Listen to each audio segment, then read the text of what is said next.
Good morning. I'm DeJuan Garner with Good Day UNA. It seems schools all over the country are having issues keeping students engaged. While this was originally thought to be due to the switch to online learning, health officials now confirm that COVID 19 brain fog is a real side effect of infected patients. In addition to direct effects on the brain, COVID 19 can also have long term effects on other organ systems. It is also noted that women can be more susceptible to the COVID 19 brain fog. A study conducted by the National Center for Biotechnology Information found, in this large population based study, they report that chronic post COVID brain fog has significant associations with female respiratory symptoms at the onset and the severity of the illness. Healthcare officials encourage you to reach out to a doctor if you are experiencing lingering symptoms such as weakness, numbness, tingling, or loss of smell or taste. This also applies for problems such as shortness of breath, palpitations, and abnormal urine or stool. To counteract these side effects, individuals are encouraged to engage in activities that strengthen thinking and memory. These include aerobic exercise, consuming a Mediterranean diet, avoiding alcohol and drugs, and getting quality sleep. The COVID 19 pandemic has created many challenges for college students. When the pandemic first broke out in 2020, any affected students were forced to quarantine away from the school. This process presented absolute chaos for students living on campus, especially foreign exchange students. We caught up with Emma Hall, a senior at UNA, to get her input on the pandemic. Allowing foreign exchange students and students that needed accommodation to conduct Zoom classes online with no penalties would have been extremely helpful. However, they left it up to professor discretion, and so certain professors decided not to allow students to conduct classes that way. It's very difficult to understand the effects the pandemic will have on students. Universities all over the country have struggled to maintain any sense of normalcy during this time. The only thing we can do is take it one day at a time. And this is Chase Glover sending it back to DeJuan Garner. The Great Resignation has sent shockwaves throughout America's workforce. People are beginning to leave their jobs due to stress and pressure of COVID 19 in hopes of finding satisfaction elsewhere. And healthcare workers are not exempt from this phenomenon. According to WebMD, two-thirds of nurses have considered quitting their job due to the pandemic. In a study conducted by the American Association of Critical Care Nurses, they asked 6,000 nurses about their job. Over 35% of them reported dealing with anxiety and depression. Around 50% said they were burnt out. Nurses say that seeing patients die without their family in the room have been very difficult. With the restrictions of the pandemic limiting visitors, patients are now left alone in the hospitals. The overwhelming majority of healthcare workers in this study believe that the constant stress and amplified responsibilities will greatly affect the future of this occupation. They fear that many will retire early or never pursue the career to begin with. Nurses are also afraid of catching COVID themselves and worry that they are exposing their family and friends to the virus. With many people leaving their jobs, it has created a financial crisis. The staffing shortages at hospitals are resulting in increased wages in order to entice more people to come to work. According to the Bureau of Labor Statistics, the average weekly pay has increased by 7% for healthcare workers. Many people look to healthcare workers to solve their problems, but rarely recognize the pressure that they are under. School closures from COVID and students' mental health. As the COVID 19 pandemic raged on around the world in 2020, schools all over the United States decided to close their doors and conduct classes online. Now, students have been transitioned to learning over technology without face to face interaction with their peers. Researchers now are taking this phenomenon and studying how this difference has affected students' mental health. Professors at the University of Cambridge and Oxford decided to study the mental health impacts of primary school students in southern England. This study drew conclusions from survey students were given regarding their mental health during the lockdown in June and July of 2020. These surveys included questions regarding emotions during the pandemic, risk factors with the lockdown, and the students' ability to access school provisions. The conclusion of the study found that there was an increased risk of depression and anxiety for students, specifically students that required the school provisions, and others that were reported family issues. The surveys revealed many students were having issues of food insecurity as well. Out of the 14,352 students that answered this survey, 10,633 reported perceived changes in their mental well being. This study also has raised awareness for the eligibility of certain students being arranged in school placement in times of national lockdown. COVID 19 has thrown our world into a state of shock, and we must take all the steps necessary to protect and help one another. Studies are showing that young adults and growing minds are being affected by this hybrid learning style. Today's world may already be moving a little too fast and hard to deal with for our elderly population, but throw COVID 19 into the loop and things take a whole new turn. AARP conducted a COVID and emotional well being survey online from April 22nd through the 26th in 2021. A total of 1,016 adults aged 50 or older took this survey. According to the survey, when asked about mental health, most older adults will say their mental health is very good, but when it comes to specific mental health emotions or health measures, at least half say they have been bothered by anxiety or feeling little interest in doing anything, and a third have hard feelings of depression. The survey also found that only 1 in 8 who experience decline in their emotional well being actually seek help from mental health professionals. AARP states on their website that this disconnect between experiencing a decline in emotional well being and the likelihood of seeking help from a mental health provider may suggest that older adults don't associate emotional well being with the term mental health. To help ensure that older adults are able to get the mental health help that they may need and to keep them from hesitating and getting help, AARP suggests making access to treatment easy, seamless, and normalized.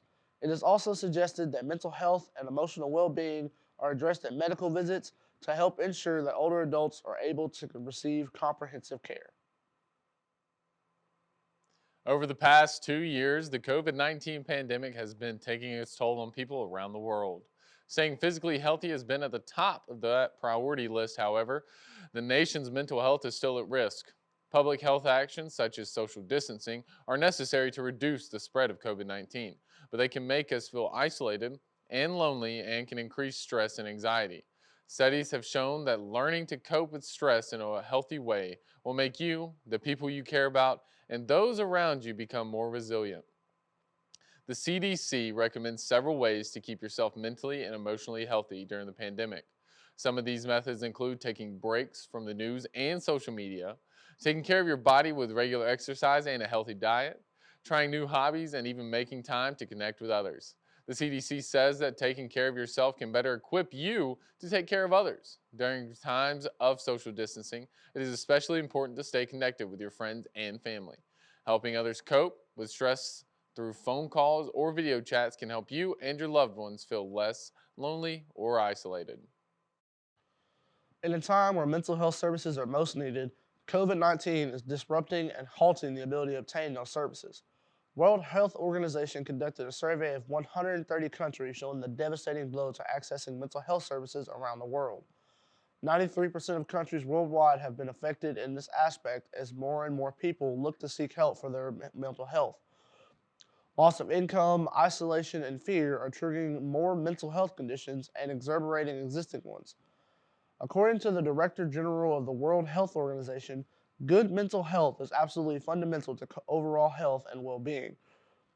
COVID 19 has interrupted essential mental health services around the world, just when they're needed most. World leaders must move fast and decisively to invest more in life saving mental health programs during the pandemic and beyond.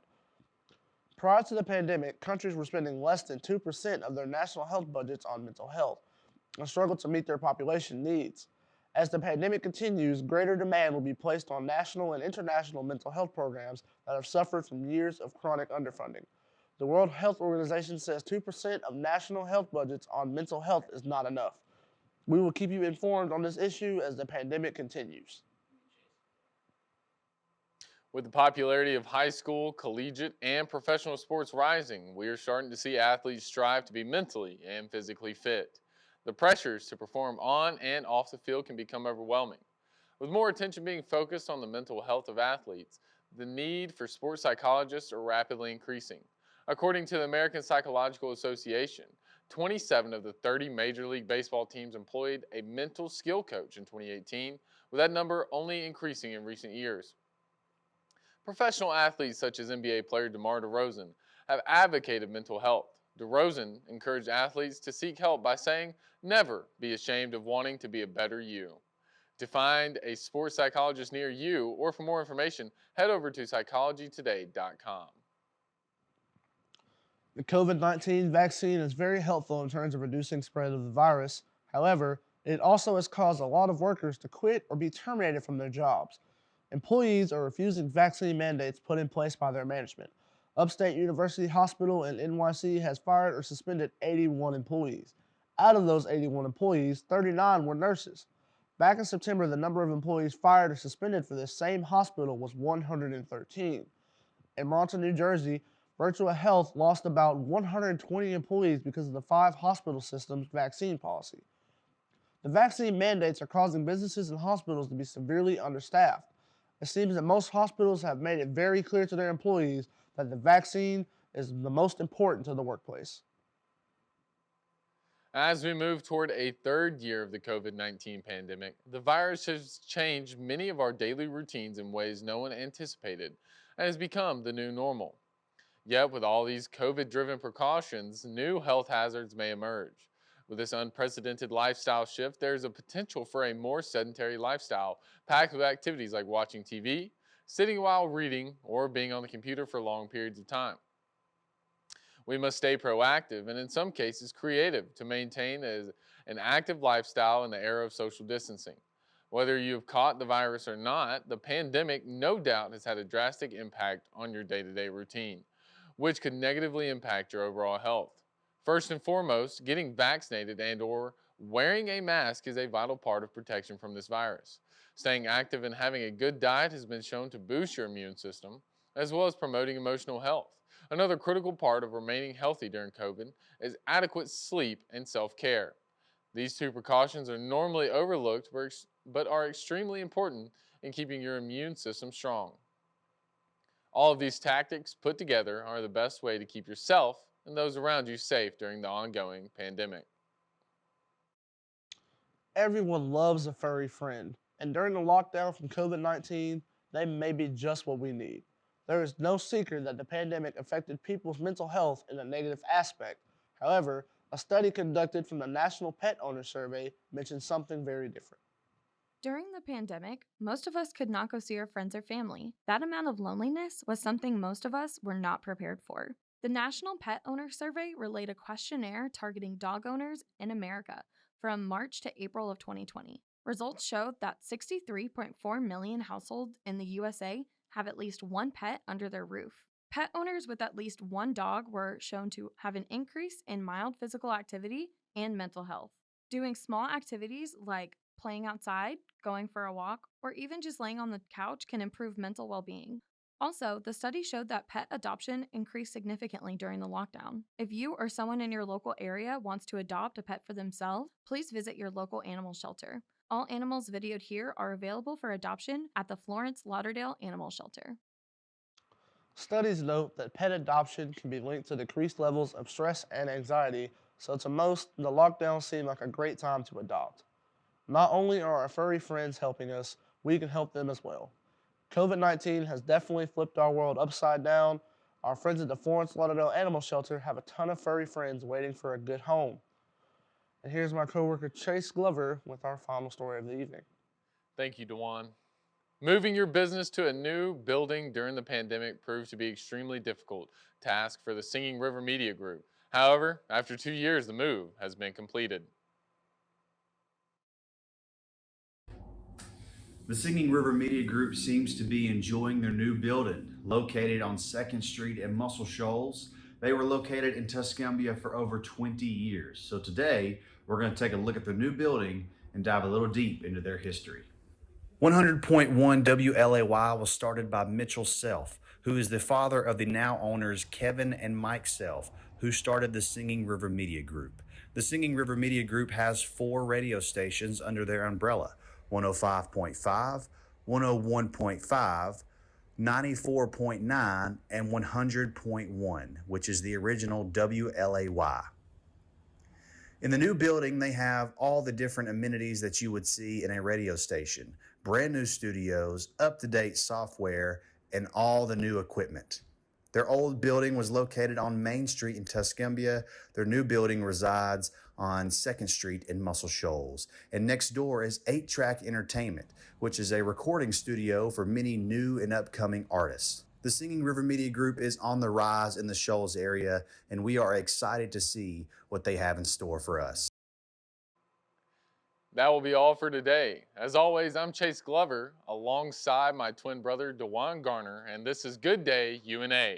Have a great day, everyone.